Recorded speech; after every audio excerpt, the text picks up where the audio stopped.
So the Bruins beat the Toronto Maple Leafs 3-1 to go up in the series 3-1, and the arena was dead silent at the end of the game. I do feel bad. I'm not even being facetious when I say this. Maple Leaf fans have been through it. Many different decades of struggling, and they have a very good team. And this is not over. I want to make that very clear. We saw last year what happened to the Bruins against the Florida Panthers. You can come back down from 3-1. But Jeremy Swayman has the Maple Leafs number. He played terrific. He made some really great saves, especially in that third period when the Leafs were kind of dominating and dictating the play in the Bruins zone. Like, they had some grade A opportunities, and Swayman just kept coming up big in those moments. After this game, you have a few interesting conversations you can have about the Maple Leafs. Will Auston Matthews, who left early in this game due to battling an illness, be healthy for the next game?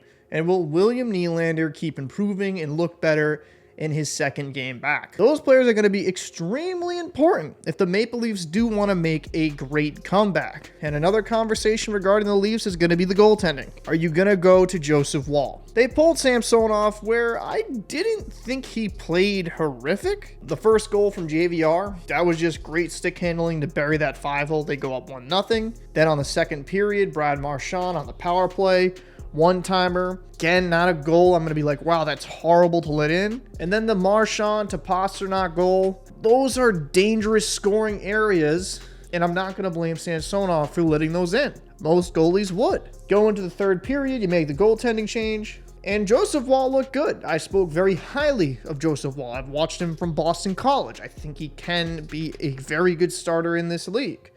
He looked sharp against the Bruins. While not overly tested, he did all the stops he needed to. So I'm not sure where they're going to go. I'm assuming since Woll shut out the Bruins for the rest of the game, they'll most likely go to him. But it will still be an interesting conversation. The lone goal of the night was by Mitch Marner, and it was a beauty of a play. It's like a play you pull at NHL 24. It was a filthy, sick move. Very patient, down on one knee, buries it. Awesome goal. But that was the only one the Leafs would score. And for a team with so much offensive firepower and talent, the Bruins are able to neutralize them for the most part. Again, in the third period, the Leafs had some really good surges, but the Bruins were very good in the defensive zone, neutral zone, and they thrived when they had a deep low cycle in the offensive side of the ice. So do I think this series will end in 5? Possibly, but if Matthews is 100%, Nylander feels a bit better, I still think we could see this series go to 6 or 7, but the Bruins have been very impressive defensively, and with Pastrnak getting on the board, hopefully he heats up for the Bruins because he's been relatively quiet in this series.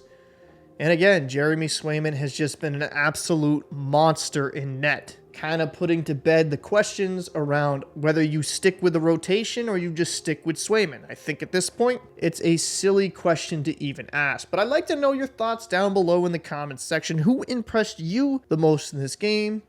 I'm Captain Paul. See you in the next one.